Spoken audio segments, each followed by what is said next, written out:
Hello friends, नमस्कार। बिजली विभाग भर्ती परीक्षा 2025 के बेसिक इलेक्ट्रिसिटी के हम महत्वपूर्ण प्रश्नों का संग्रह लेकर आए हैं। ये हमारा वीडियो का दूसरा सीरीज रहेगा। इससे पहले भी एक वीडियो हम बना चुके हैं, तो दूसरी सीरीज में हमारे पास कुछ क्वेश्चन है, उनको सोल्व करते हैं। चलिए आइए। और इनका मेन टॉपिक होने वाला है बेसिक इलेक्ट्रिसिटी। ठीक है, बेसिक इलेक्ट्रिसिटी से ही हमारे प्रश्न। चलिए, तो पहला हमारा प्रश्न आता है, तत्व का सबसे छोटा कण कौन सा होता है ना। तत्व का सबसे छोटा कण होता है, तो सबसे पहले लीजिए आप तत्व। ठीक है, तत्व के हम टुकड़े करते हैं तो क्या बनता है? अणु। अणु, ठीक है, अणु से क्या निकल के आता है? परमाणु। इस प्रकार से हमारे पास इसका आंसर रहेगा सही, परमाणु। तत्व का सबसे छोटा कण कौन सा होता है? परमाणु। ठीक है, और अगर हम परमाणु को भी तोड़ेंगे तो हमारे पास इलेक्ट्रॉन निकल के आएगा। मतलब परमाणु का सबसे छोटा सूक्ष्मतम कण कौन सा होता है? वो इलेक्ट्रॉन होता है। और तत्व का अगर बात करेंगे तो तत्व का परमाणु और परमाणु का इलेक्ट्रॉन होता है। चलिए, तो इसका आंसर है हमारे पास परमाणु। दूसरा क्वेश्चन है हमारे पास, परमाणु की संरचना कैसी होती है? तो परमाणु की संरचना ऐसी होती है, एक नाभिक होता है ना। नाभिक के चारों ओर इलेक्ट्रॉन चक्कर लगाते रहते हैं, ऐसे इलेक्ट्रॉन चक्कर लगाते रहते हैं, है ना। तो परमाणु की संरचना ऐसी होती है, इसके बीच में एक नाभिक होता है। और नाभिक में क्या क्या होता है? नाभिक में होता है हमारे पास, एक तो होता है प्रोटॉन और एक होता है न्यूट्रॉन। नाभिक में क्या क्या होते हैं? प्रोटॉन और न्यूट्रॉन। और इसकी बाहरी कक्षा में कौन चक्कर लगाते हैं? इलेक्ट्रॉन। ऐसे ये नाभिक हो गया और इसकी बाहरी कक्षा में इलेक्ट्रॉन चक्कर लगाएंगे। ऐसे ये ऐसे इधर, ये ऐसे इधर, ये ऐसे इधर। तो परमाणु की संरचना ऐसी होती है, इसके नाभिक में प्रोटॉन और न्यूट्रॉन होते हैं और बाहर की कक्षा में इलेक्ट्रॉन चक्कर लगाते हैं। चलिए नेक्स्ट क्वेश्चन, परमाणु के नाभिक की खोज किसने की? परमाणु के नाभिक की खोज की हमारे वैज्ञानिक अर्नेस्ट रदरफोर्ड। अर्नेस्ट रदरफोर्ड कब की थी? 1911 में। ठीक है, इसका सही आंसर है परमाणु के नाभिक की खोज किसने की? अर्नेस्ट रदरफोर्ड ने। कैसे की थी? इन्होंने सोने का एक पदार्थ लिया था, उसका छोटा टुकड़ा लिया, उस पे अल्फा प्रतिनोनों की बौछार की थी। ठीक है, तो ये किरणें कुछ तो सीधी निकल गई थी और कुछ बीच में कठोर भाग था, उससे टकरा के वापस से रिटर्न हो रही थी।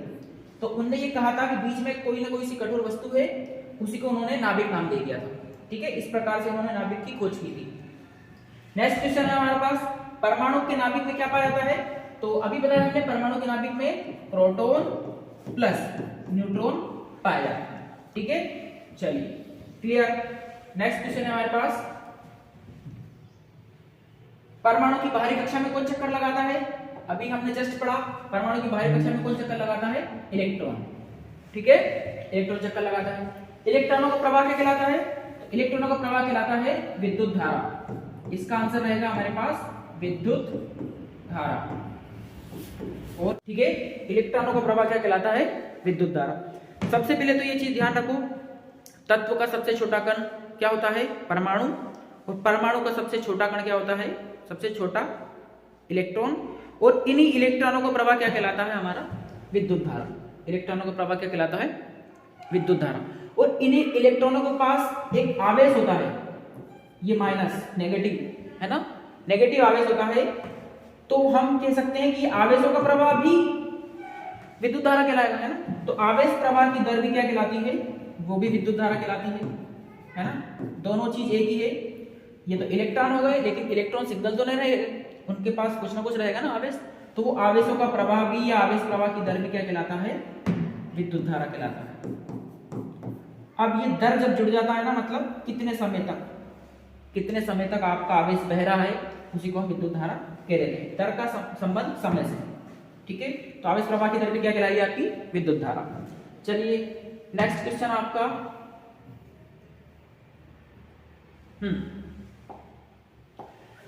विद्युत धारा कितने प्रकार की होती है? तो यहाँ पे हम लिखेंगे विद्युत धारा कितने प्रकार की होती है? 2 प्रकार की, है ना, 2 प्रकार की।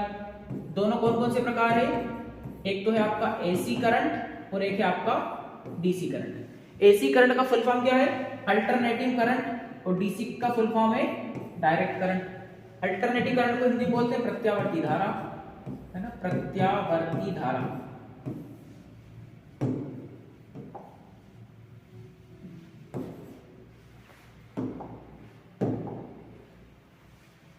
एसी। एसी का फुल फॉर्म है हमारा प्रत्यावर्ती धारा, प्रत्यावर्ती धारा। और डीसी का फुल फॉर्म क्या है हमारा, दिष्टकारी धारा या दिष्ट धारा, दिष्ट धारा। ठीक है, जो हमारी प्रत्यावर्ती धारा होती है वो कैसे चलती है, ऐसे जिगजैग ऐसे चलती है। और डायरेक्ट करंट कैसे चलता है हमारा, सीधा सीधा फ्लो होगा। ठीक है, ये हो गया आपका एसी और ये हो गया आपका डीसी। नेक्स्ट क्वेश्चन आपका, विद्युत धारा का एसआई मात्रक क्या है, तो हमारे पास ये विद्युत धारा आई, इसका हमारे पास एसआई मात्रक होता है एम्पियर। मतलब विद्युत धारा का एसआई मात्रक मतलब विद्युत धारा को कैसे मापते हैं, तो हम मापते हैं एम्पियर से। किससे मापते हैं, एम्पियर। ठीक है, और एम्पियर को हम काय में प्रदर्शित करते हैं, ए। ये होगा इसका आंसर। विद्युत प्रवाह में रुकावट क्या कहलाती है, विद्युत प्रवाह में रुकावट क्या कहलाती है, जो आपका विद्युत बह रहा है, ये इलेक्ट्रॉन बह रहे हैं मतलब आपका विद्युत बह रहा है, इसमें अगर रुकावट कहीं से हो जाती है तो वो कहलाता है आपका प्रतिरोध। वो क्या कहलाता है आपका प्रतिरोध। और प्रतिरोध को हम काय से प्रदर्शित करते हैं, आर। ठीक है, प्रतिरोध को हम काय से प्रदर्शित करते हैं, आर से। और ये कितना प्रतिरोध हुआ है उसको हम मापने के लिए इसका भी मात्रक होता है, उसको कहते हैं हम ओम। तो प्रतिरोध का मात्रक क्या होता है, ओम। यहाँ लिखेंगे हम ओम, और ओम का चिन्ह होता है ये वाला। क्लियर है। तो धारा को एक स्थान से दूसरे स्थान तक प्रवाहित करने वाला बल क्या कहलाता है, जैसे देखिए विद्युत धारा एक स्थान से दूसरे स्थान पर जा रही है, तो आपका एक स्थान ले लीजिए, ये स्थान ले लीजिए आप, यहां से हमने दूसरे स्थान पर विद्युत धारा को प्रवाहित किया, मतलब इलेक्ट्रॉन बह रहे। विद्युत धारा एक स्थान से दूसरे स्थान पर प्रवाहित करने वाला बल, तो यहां से यहां तक जो धारा आई है इसको प्रवाहित करने वाला जो बल है वो क्या कहलाएगा, वो कहलाएगा आपका ईएमएफ। क्या कहलाएगा वो, ईएमएफ, मतलब होता है इलेक्ट्रोमोटिव फोर्स। इसको हिंदी में कहते हैं विद्युत वाहक बल। ठीक है, विद्युत वाहक बल।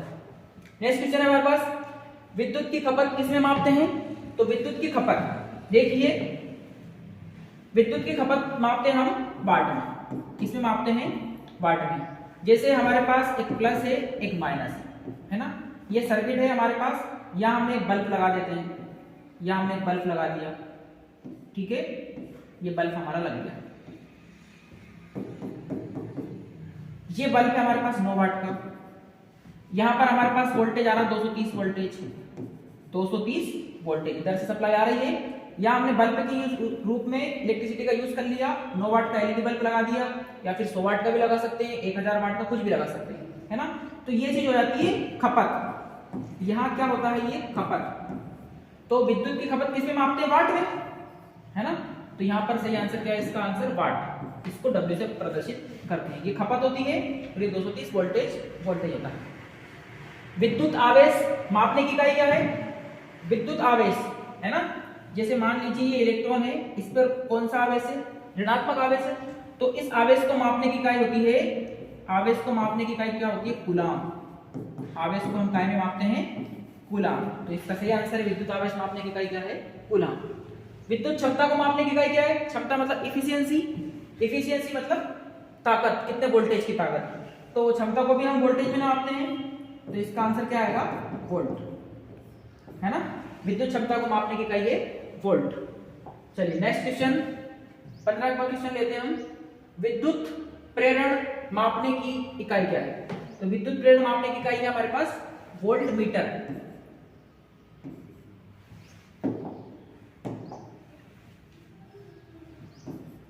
वोल्ट पर मीटर है। ठीक है, विद्युत प्रेरण को मापने की इकाई क्या है, वोल्ट पर मीटर, वोल्ट पर मीटर। अभी विद्युत प्रेरण क्या होता है, किसी भी हम एक कुंडली में धारा प्रवाहित करते हैं तो दूसरी कुंडली में प्रेरण के द्वारा धारा पहुंचती है, उसे विद्युत प्रेरण कहते हैं। मतलब जैसे मान लीजिए एक कुंडली है, इसमें विद्युत धारा आ रही है, तो दूसरी कुंडली में ऑटोमेटिक तरीके से प्रेरण के द्वारा धारा आ जाना ही विद्युत प्रेरण कहलाता है। इन दोनों में संपर्क नहीं होता है, दोनों कुंडली जुड़ी नहीं होती है, ओनली सिर्फ प्रेरण के द्वारा इस कुंडली में धारा पहुंच जाना ही हमारा क्या कहलाता है, विद्युत प्रेरण। जैसे मान लीजिए इस कुंडली में धारा आई, ये आई, आ गई इधर से। अब यहाँ पे क्या होगा, धारा आने के बाद यहाँ पे बनेगा सबसे पहले विद्युत क्षेत्र। क्या बन जाएगा, विद्युत क्षेत्र। जब धारा आ रही है तो कौन सा क्षेत्र बन जाएगा, विद्युत क्षेत्र। अब विद्युत क्षेत्र क्या करता है, चुंबकीय क्षेत्र उत्पन्न करता है। कौन सा क्षेत्र उत्पन्न करता है, चुंबकीय क्षेत्र। तो यहाँ पर क्या उत्पन्न हो जाएगा, चुंबकीय क्षेत्र। चुंबकीय क्षेत्र एक तरह से फ्लक्स उत्पन्न हो जाएगा, एक तरह से फ्लक्स। ये फ्लक्स यहां जाकर दूसरी कुंडली में को प्रेरित करेगा, तो यहां पर दूसरी कुंडली में धारा प्रवाहित हो जाती है। इसी को हम विद्युत प्रेरण कहते हैं। नेक्स्ट क्वेश्चन है हमारे पास, विद्युत क्षेत्र की विद्युत फ्लक्स। अच्छा, प्रेरण हो गया, विद्युत फ्लक्स लेते हैं, है ना। विद्युत फ्लक्स मापने की इकाई है हमारी वेबर। क्या है, वेबर। WB मतलब होता है वेबर, ठीक है। और विद्युत फ्लक्स को हम काय से प्रदर्शित करते हैं, फाई से। ये हो गया आपका विद्युत फ्लक्स। फाई बराबर होता है आपका B इंटू ए, ठीक है, B इंटू ए। B का मतलब होता है विद्युत क्षेत्र की तीव्रता, सॉरी चुंबकीय क्षेत्र की तीव्रता, विद्युत क्षेत्र की नहीं, है ना। विद्युत फ्लक्स की बात कर रहे हैं, फ्लक्स की बात करें तो चुंबकीय क्षेत्र आएगा, है ना। B मतलब होता है चुंबकीय क्षेत्र की तीव्रता, और A मतलब होता है एरिया, है ना, पार्टिकुलर एरिया। नेक्स्ट क्वेश्चन है, विद्युत क्षेत्र की तीव्रता मापने की इकाई न्यूटन पर कूलम। न्यूटन पर कूलम, ठीक है। किसकी तीव्रता मापने की इकाई है, विद्युत क्षेत्र।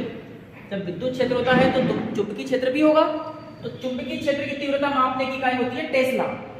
जो होता है चुंबकीय क्षेत्र की तीव्रता, इंटेंसिटी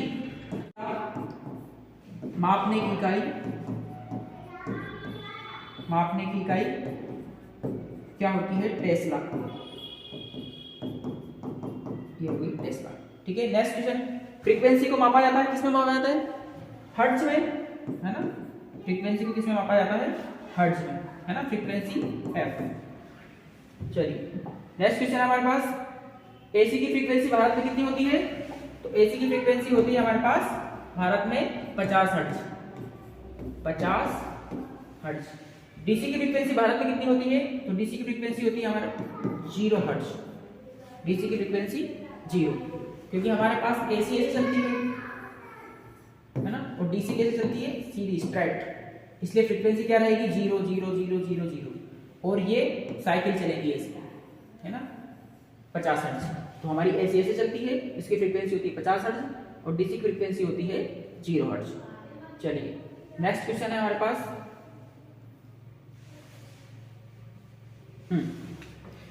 इलेक्ट्रॉन, प्रोटॉन, न्यूट्रॉन में से सबसे हल्का कौन है ना।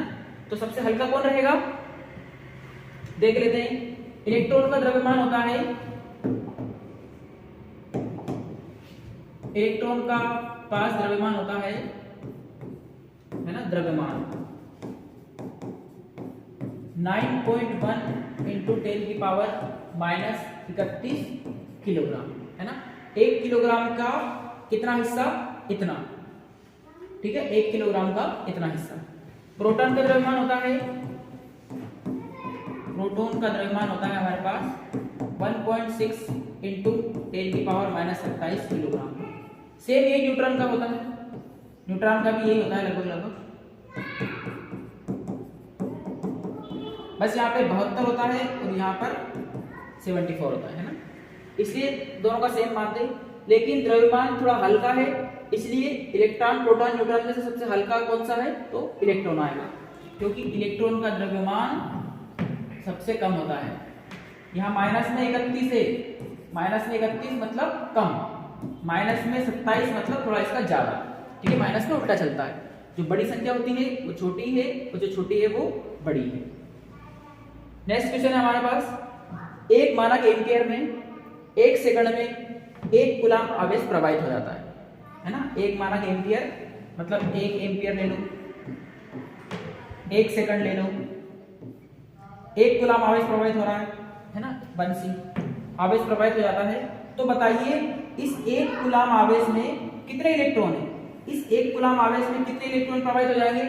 तो हमारे पास टोटल इलेक्ट्रॉन प्रवाहित हो जाएंगे आपके 6.242 इंटू 10 की पावर 18 इलेक्ट्रॉन, है ना। एक कूलम आवेश में कितने इलेक्ट्रॉन प्रवाहित हो जाएंगे, इतने। इसको कहीं कहीं पर ऐसा भी लिख देते हैं कि 2 को हटा दो और इसको बढ़ा दो, 2 को हटाया तो इसको बढ़ाया तो 5 हो गया, है ना। 2 को हटा दो, इसके बाद में 10 की घात 18 इलेक्ट्रॉन। ये प्रश्न आपका हर एक एग्जाम में पूछा है, इसलिए आपको इसको डाटा को याद करना ही पड़ेगा कि एक कूलम आवेश में कितने इलेक्ट्रॉन होते हैं, तो इतने सारे इलेक्ट्रॉन होते हैं, है ना। 6.242 × 10⁻18 इलेक्ट्रॉन, किसमें, एक कूलम आवेश में। क्लियर है। चलिए, इतने सारे इलेक्ट्रॉन हैं, तो भैया साहब इतने सारे इलेक्ट्रॉन में से किसी एक इलेक्ट्रॉन का आवेश निकालेंगे हम आवक में। चलिए नेक्स्ट क्वेश्चन में ये देखेंगे।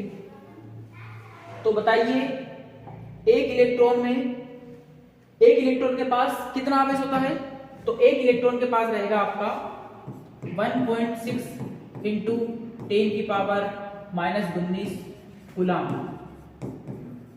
आवेश। इतना आवेश होता है।